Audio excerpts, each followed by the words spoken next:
calcio aiuta il percorso Maddaloni. Come nasce questa iniziativa? Nasce perché mi viene proposta dalla Banca di Credito Cooperativo di Napoli, nella persona del presidente Manzo e del direttore generale Cioffi, di coinvolgere il calcio nell'attività di Gianni Maddaloni. Quindi abbiamo iniziato una strada che abbiamo chiamato Percorso Maddaloni, dove il calcio, e chi come me ne fa parte, quindi mi sento un privilegiato perché è uno sport dove dà dei benefici al di sopra di ogni altro tipo di sport o di ogni altro tipo di lavoro.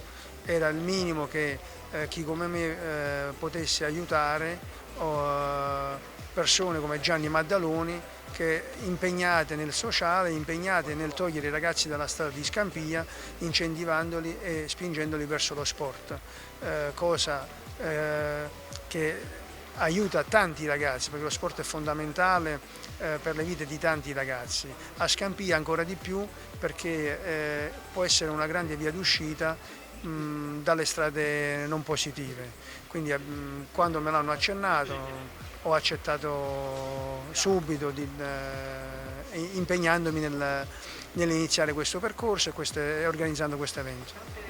Un ritorno all'origini dove tutto è iniziato, nel territorio di Cerco La Volla, dove hai mosso i primi passi. Cosa si prova dopo tanti anni e dopo tanto successo a ritornare sul proprio territorio? Sono molto emozionato perché purtroppo la vita scorre molto veloce. Purtroppo io sono uno che vivo poco Napoli, lavoro tantissimo e sembra una cosa strana, manco da tantissimo tempo dalle mie zone, quindi per me è un onore farlo a Cercola. Voglio ringraziare il sindaco che ha dato la disponibilità del palazzetto, ma soprattutto è un'emozione bellissima perché è un territorio dove io sono cresciuto, dove ho iniziato a muovere i miei primi passi da addetto ai lavori nel calcio, e quindi per me è un motivo di soddisfazione in più farlo qui oggi. A pochi metri da noi c'è il maestro Maddaloni che ha vinto l'oro grazie al figlio alle Olimpiadi. Volendo fare un paragone con un oro vinto magari da qualcuno dei tuoi assistiti, a chi lo paragoneresti?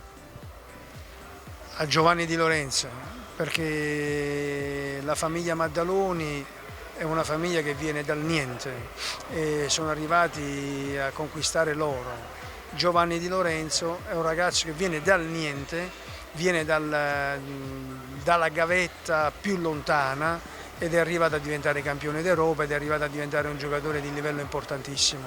E Giovanni Di Lorenzo e il maestro Maddaloni, insieme alla sua famiglia, hanno una cosa che li accomuna: la grande umiltà. Quindi il paragone che va benissimo è questo qui. Questo una delle prime iniziative della Marat. C'è ancora qualcosa in cantiere che dovremo aspettarci per il 2022?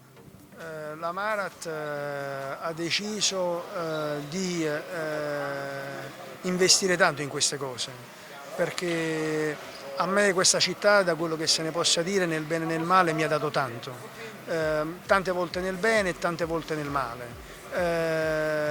Anche passando momenti brutti e difficili, ma è una città che mi ha dato tanto, una città di cui mi rende orgoglioso di essere napoletano. Quindi noi abbiamo deciso di investire molto nel sociale, in eventi di beneficenza, e quindi ne faremo altri con Maddaloni, ma saremo anche a disposizione di tutte quelle persone che vogliono fare del sociale e vogliono incentivare i giovani a perseguire una strada positiva e di grande futuro. Quindi sicuramente ci sarà un seguito. Il Natale è alle porte, le aspettative per il 2022 per Mario Giuffredi? Ma le aspettative sono quelle dal punto di vista professionale, chi mi conosce sa che io sono un ambizioso. La mia asticella si alza sempre anno dopo anno, per me non c'è mai un momento dove c'è la fine, ma voglio sempre di più dal punto di vista professionale, ma soprattutto al 2022 chiedo molto più serenità, cosa che nel 2021 è un po' mancata per tanti motivi. Diego Maradona Junior, sempre presente nelle iniziative sociali, come lo era il tuo papà. Guarda, io quando ricevo la telefonata di Mario Giuffredi, per me è legge fare ciò che mi dice. Mario è un amico vero da tanto tempo, Mario è una persona che mi è stata vicina in un momento molto difficile della mia vita e non l'hanno fatto in tanti, anzi non l'ha fatto nessuno, l'ha fatto lui e io gliene sarò grato a vita. È normale ragazzi, io muoio per mettermi quella felpa, non posso dire più la maglietta perché non gioco più, però mettere la felpa del Napoli, io sono a completa disposizione del Presidente per quanto riguarda il mio lavoro. C'è stata una chiacchiera l'altro giorno perché siamo stati invitati alla manifestazione che si terrà domenica, noi per una questione di correttezza, visto che con il signor Ceci c'è una causa penale in corso, non saremo presenti perché non ci sembra corretto sederci al fianco di una persona con il quale abbiamo una causa penale.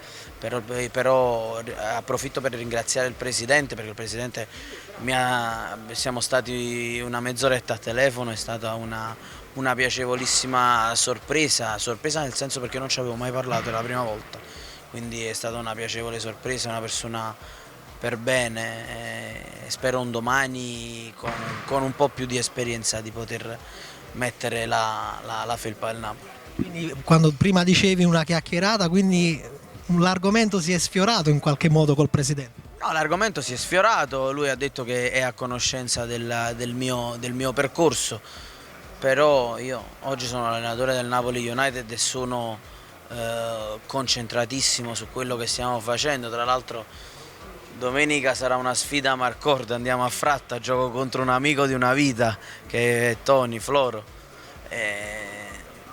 È bello perché faccio ciò che mi piace e quando si fa qualcosa nella quale si ha passione si è fortunati. Diego, stamattina proprio Ceci ha risposto ad alcune affermazioni che tu hai rilasciato nella giornata di ieri. Ma c'è il rammarico magari di esserti riconciliato con tuo padre troppo tardi, quando magari già era circondato da persone che non gli davano quell'attenzione che meritava? No, io non ho rammarico, io penso che io sono molto religioso nella vita, quindi credo che le cose quando succedono, c'è un motivo. Ho letto, ti dico la verità, prima di entrare qui la risposta di Ceci. Noi siamo diventati milionari grazie a lui. Io penso sia il contrario. Io poi tra l'altro non sono diventato milionario, non sono milionario, quindi ma io penso che sia un po' il contrario. Ieri su ESPN era insieme a tuo zio Ugo Maradona, ma è un'impressione o si è creata una sorta di frattura tra le persone più vicine a Maradona, figli e magari fratelli e sorelle di Maradona? No, non è un'impressione, io parlo con alcune mie zie in Argentina e di zii maschi io ho Fabio e Sasi, il resto sono legami che mi ha dato il sangue ma non l'affetto. Diego, ieri tanti tifosi del Boca Juniors qui in città, che cosa hai provato nel vedere così tante manifestazioni d'affetto in tutto il mondo, non soltanto a Napoli, verso tuo padre? Io sono del River, quindi figurati, tra l'altro ieri hanno vinto lo scudetto. il River ha vinto il campionato in Argentina, però no, a prescindere dai colori che non sono mai importanti quando succede questo, io posso solo ringraziare i ragazzi che sono venuti qui a Napoli a fare una cosa così bella e così profonda, hanno omaggiato papà. ed è bello che si possa creare un ponte tra Napoli e Buenos Aires con questa bella amicizia tra Napoli e Boca Juniors. Chiudendo col Napoli United, che sensazioni hai? Riuscirai nell'impresa di portare questa bellissima realtà in Serie D? Era meglio quando giocavo, stavo più tranquillo, pensavo di meno. Il percorso di sostegno appunto alla palestra Maddaloni ormai fa 10 anni. 10 anni quando ho conosciuto questo grand'uomo che insieme a tante persone per bene che ci sono nei nostri quartieri periferici, tra cui Scampia, ha avuto la possibilità col nostro sostegno di sviluppare una serie di percorsi. È una vera e propria sentinella della legalità in un territorio che sì è complicato ma non più di quanti altri, per cui dare la possibilità ai ragazzi di fare sport è una cosa importante. È bello che anche Mario Giuffrida veda in questo scenario delle possibilità. Io credo che insieme possiamo fare molto. La BCC è sempre molto vicina alle iniziative delle entità del territorio, c'è qualche altra iniziativa in cantiere che state preparando? Facciamo tante sia nel campo didattico, dello studio, dell'università, delle start-up. Quest'anno abbiamo finanziato 150 giovani che iniziavano un'attività e con grande soddisfazione perché hanno assunto altri 2000 giovani.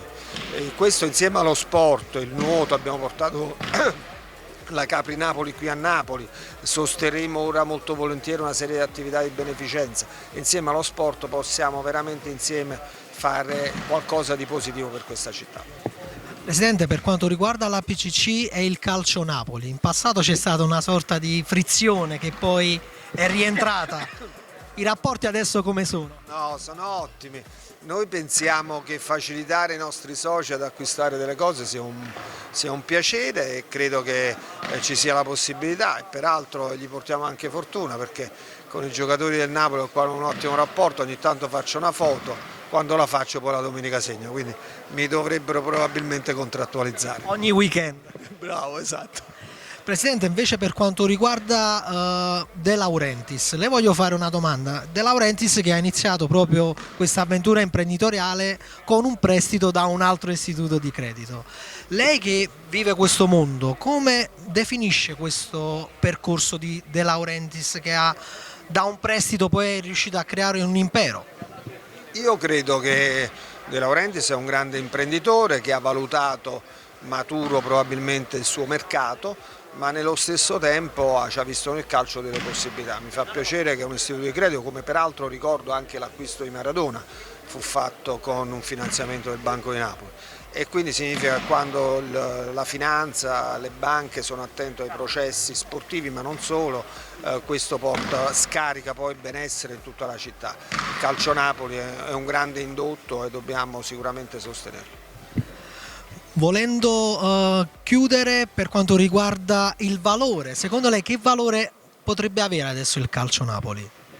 Ecco, la vicenda Covid naturalmente ha ridimensionato fortemente il valore delle singole società di calcio.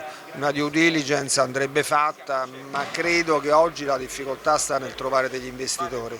Vediamo che molte società sono in mano a investitori stranieri, cinesi, americani, sono pochissimi gli italiani, De Laurentiis è uno di questi, quindi secondo me vanno sostenuti gli italiani virtuosi, imprenditori per carità, perché poi uno che investe e rischia del suo è giusto che abbia anche una remunerazione, ma che indirettamente possa sviluppare lo sport per tutti quanti. Presidente, molte volte i calciatori a fine carriera non sanno come investire i propri risparmi. Lei cosa consiglierebbe a un calciatore che guadagna tanto? Di investire in cosa? Innanzitutto farei dei risparmi che siano misurati, che magari non promettono chissà quali guadagni, ma che magari garantiscono il capitale, perché ricordiamoci che lo sport del calciatore, l'attività del calciatore ha un tempo determinato, quindi poi con quei soldi devono naturalmente pianificare la vita, quindi se vengono da noi gli troviamo sicuramente la soluzione.